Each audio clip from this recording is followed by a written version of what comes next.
Hello. Welcome to a very different setup today. My name is Ashley, if we haven't met. I normally am living in an off-grid cabin in the woods. This week, I have been visiting friends in Seattle, and I'm getting to stay in what they just refer to as my bedroom here, but I think of as their guest bedroom. Anyway, I guess I was feeling like I wanted to out the fact that I'm not 100% of the time off grid in a physical way. And I think that there are plenty of folks who maybe aren't off grid physically that can relate to maybe being off grid emotionally, spiritually, just a kind of disconnection. And I have been reading a book that's been really helping me with some of my disconnection. And what I want to do is just share some passages from it, a couple of my thoughts, but mostly I just want to read from it. This is a kind of heavily inspired by a yoga class that I often teach in the winter. It's called Yin in Storytime. And so I'm actually going to roll with that inspiration. And my plan is to share for about 20 minutes. I have the Insight Timer meditation app queued up here on my phone, and I'm going to have it loop 4-minute interval gongs with 20-second transitions. So if you just want to listen to me chat, you're just going to hear some quiet gongs in the background. Just ignore them. But if you are an embodiment practitioner, if you would like to have a chill yin time while you listen, that's great. I'm not going to cue poses, but the structure will be there. So pause if you're not ready. I'm going to push start.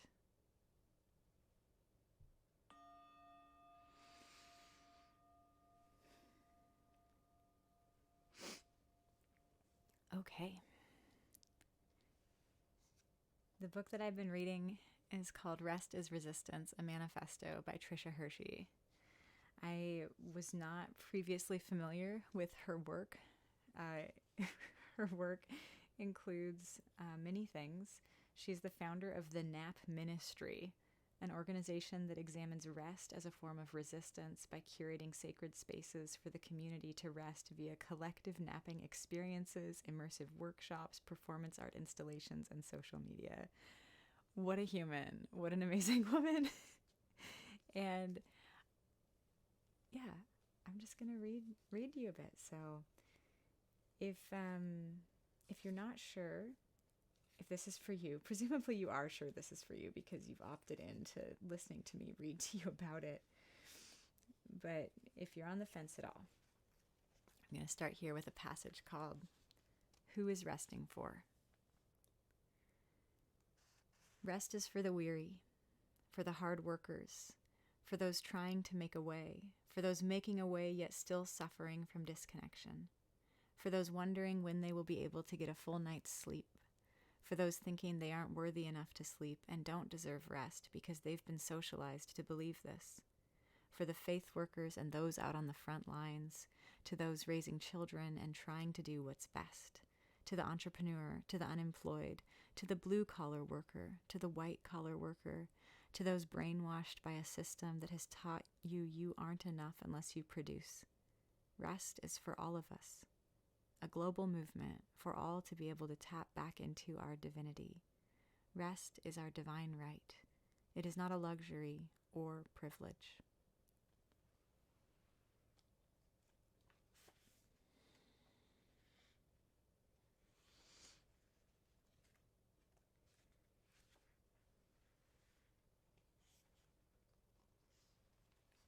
And to balance it out as we orient to this space that we're in together, what is this not about? We are resting not to do more and to come back stronger and more productive for a capitalist system. Rest is not a luxury or a privilege. This lie has been drilled into our brains and minds forever, and it's time to begin to remove this veil. The deepest movement of your deprogramming pilgrimage will be unraveling from this false belief.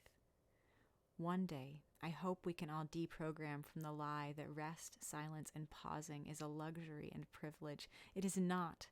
The systems manipulated you to believe it is true. The systems have been lying and guiding us all blindly to urgent and unsustainable fantasies. We have replaced our inherent self-esteem with toxic productivity. When we finally realize that a long checklist of to-dos will not replace a deep understanding of our enoughness, we will start the unlearning and unraveling process. You don't have to always be creating, doing, and contributing to the world. Your birth grants you rest and leisure as well.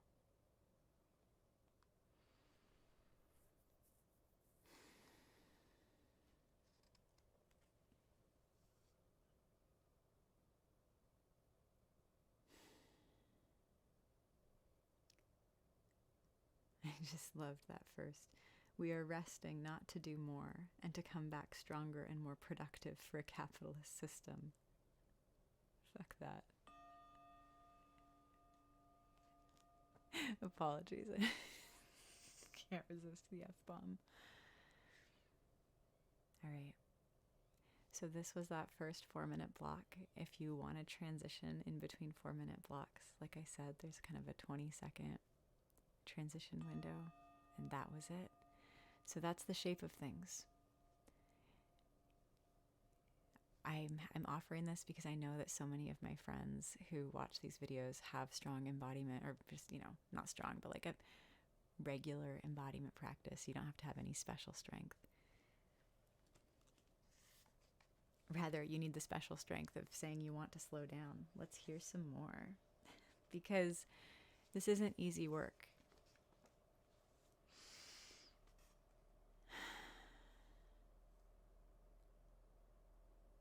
Our rest work understands that the current system will not give us rest, and we will only be able to experiment with rest as resistance with a trained and conscious community of people.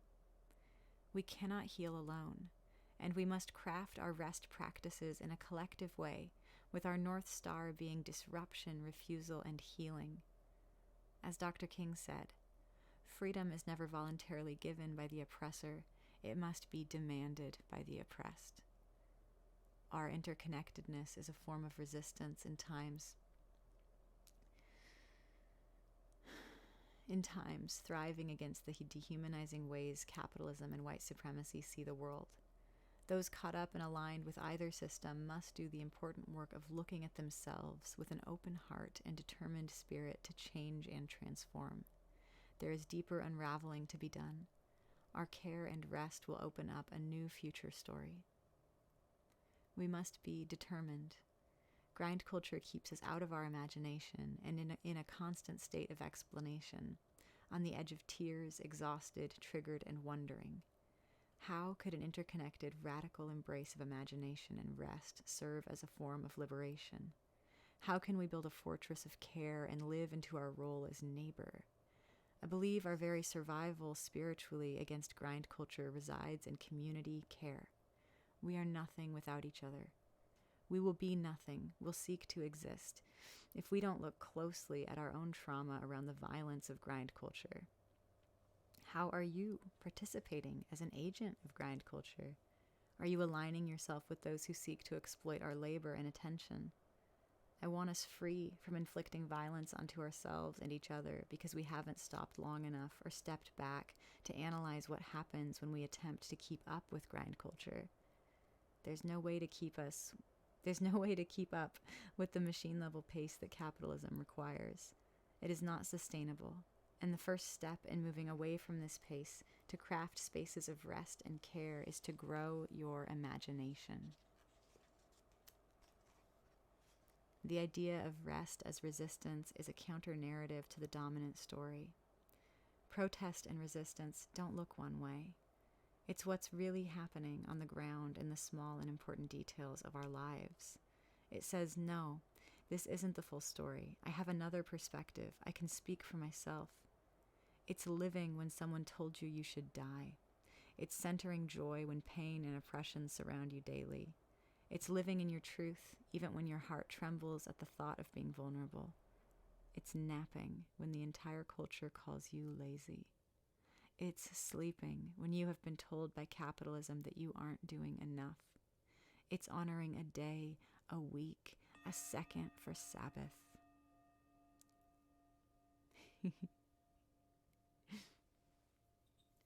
I'm getting a little carried away just enjoying reading. I'm very curious to see how this mashup lands for well, for me, because I'll listen to it, and then for anybody else.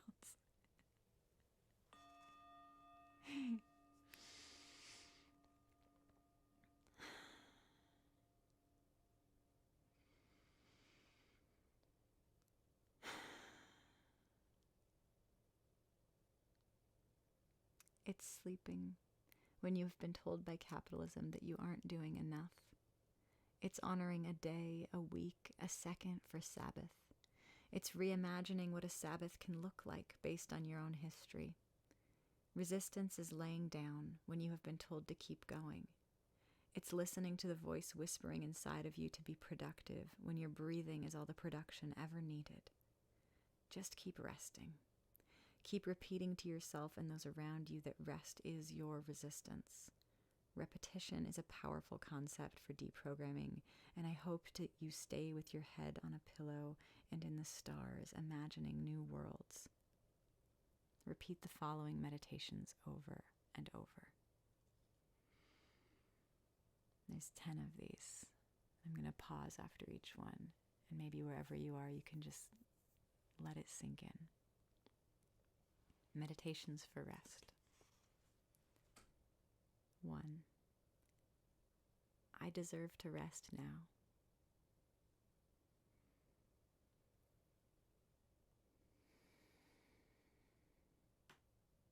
2.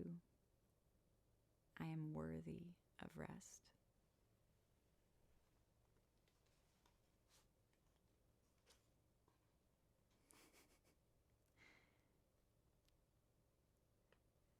3. I am not lazy. How could I be lazy? My ancestors are too brilliant for that. I can't especially relate to this one because I have those kind of asshole white supremacy ancestors that the author is correctly calling out. So if you, like me, maybe don't have an easy relationship with ancestors, I'm sorry. We just have to affirm for ourselves that following the wisdom of other people is actually more worthwhile than continuing to drink the garbage we were fed. 4. Capitalism wants my body to be a machine. I am not a machine.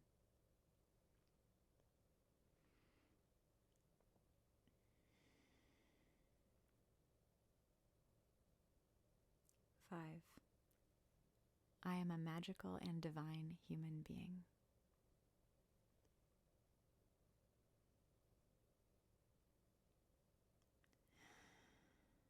6. I have the right to resist grind culture.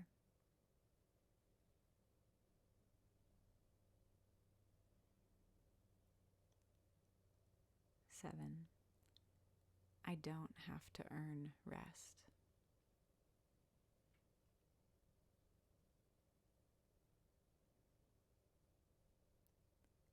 8. Do less. Watch how I thrive.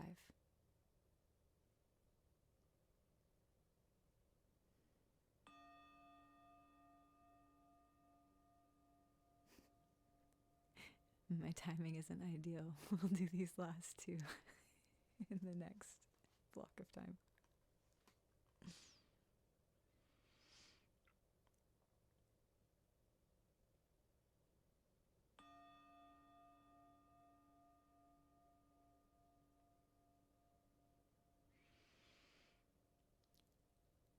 8. Ease is my birthright.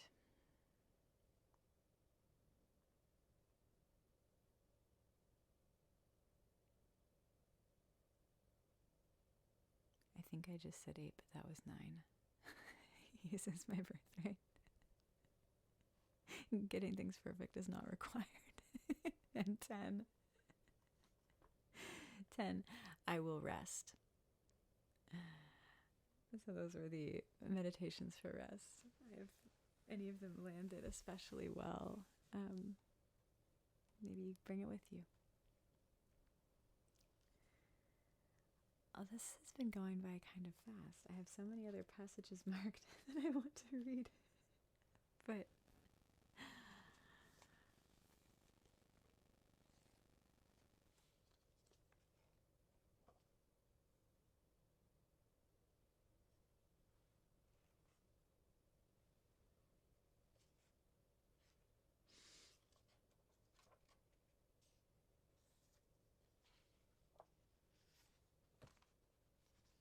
that's okay. I got to what I got to. This is great.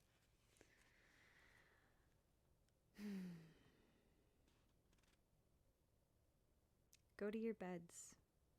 Go to your couches. Find a hammock. Go into the portal of naps and go there often. You don't have to wait on permission from the dominant culture. Your body is divine and sovereign. Go to your spaces of rest, joy, and freedom. Create them in your imagination. Create them in your communities. Create them in your homes. Create them in your workspaces. Create them in your heart. Daydream collectively. Do all these things with others. We will not heal alone. We will not thrive alone. Communal care is our saving grace and our communion. Community care will save us. It is already saving us.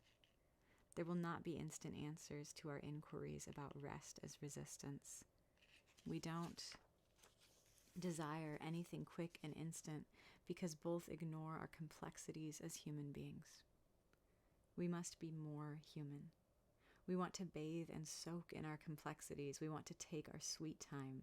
We want to tap into the bottomless well of wisdom and surprise waiting for us inside the portal of rest. There is power in nuance and expansiveness.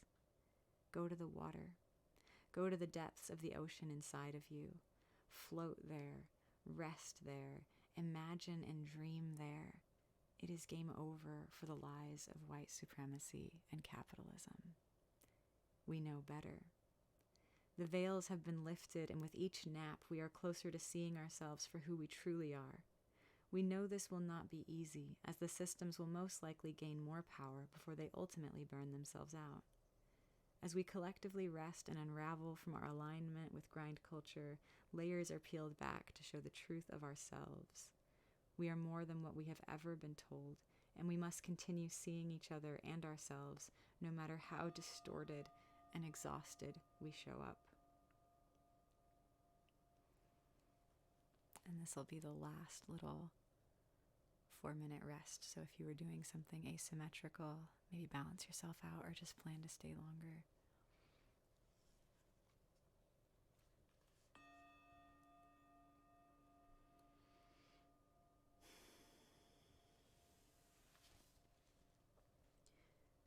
We are more than what we have ever been told, and we must continue seeing each other and ourselves, no matter how distorted and exhausted we show up. Take to your beds. Accept all you have ignored and then rest more. What does your body want? What does your soul need? What are the whispers that have been silenced by the cranking gears of grind culture? What have we missed in our urgency and rushing? This is just the beginning. And for this truth, we must be grateful for the awareness, the information, and the reclaimed power and time. This is a transmission, a manifesto for the pilgrimage. Come back to it often. Keep it close. The message will keep repeating. View it as evidence that you are not alone in your desire to be liberated from exhaustion. Our battle cry and mantra, we will rest. Say it in your hearts. Whisper it aloud. Repeat it as you fall asleep. Tell your neighbor, we will rest. We will rest. We will rest.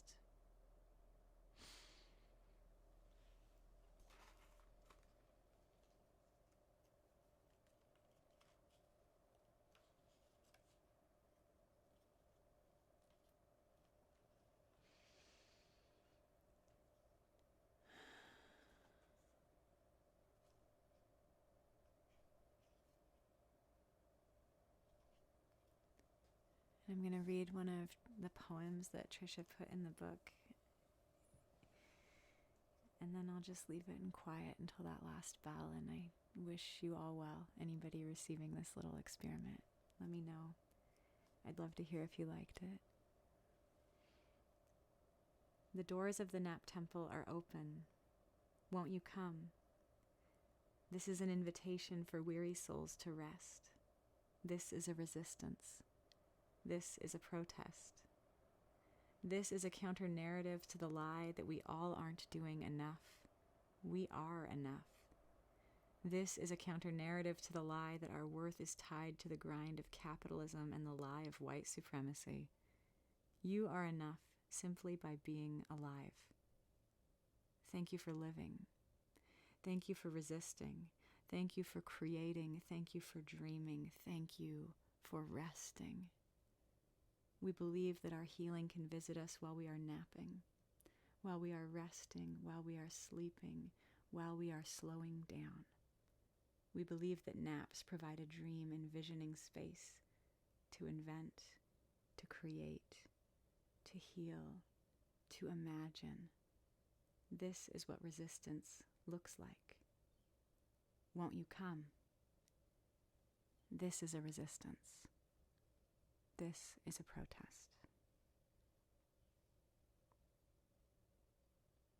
Take care, dear ones.